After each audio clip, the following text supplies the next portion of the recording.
Okay, here is the old deck that I'm going to be replacing. You can see it's old, it's weathered. I'm not sure how old it actually is, but it's not in greatest shape. There's a bunch of low spots, some weak boards, weak joists as well. So we're going to be replacing some of the joists, tear off the top layer, and resurface it with Trex enhanced decking. Give it a much new, fresh look. There's the color I went with the Trex enhanced decking. We'll be installing that later on.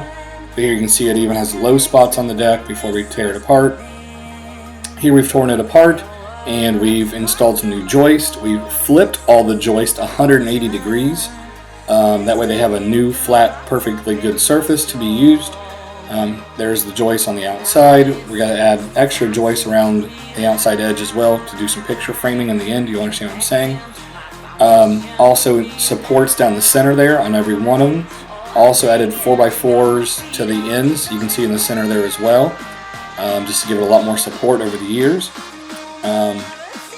Just making sure that it's level before laying the top surface down. There's just some security camera footage from my house of the guys doing the work, starting to lay the Trex decking.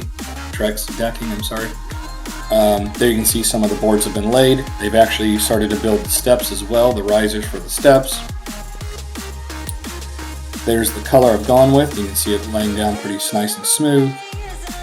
Not really giving them any problems at all. There you look down the center, you can see how they've staggered the boards in the center as well to support the joist perfectly. You can see the extra joist there on the side about 6 inches in, so when you do the picture framing, obviously the board is very sturdy as well. This Trex enhanced decking I think has a 50-year warranty, so hopefully never has to be replaced again. I went with another color to do the outside picture framing, give it a two-tone look, a little bit something a little more classy. You can see the outside there going in.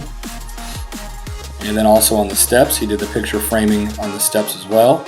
We have left to go around the outside edge of the deck and also the risers on the steps, the sides of the steps as well. You'll see we do have Trex decking as well. And here you go, you can see like the finished product there. Maybe in the future I might go with a hand railing, but I like the idea of being able to walk off of my deck onto the ground. In code's 24 inches, I think my deck's only 18 inches off the ground, so I don't have to have a railing. It is nice just being able to walk off the edge of your deck.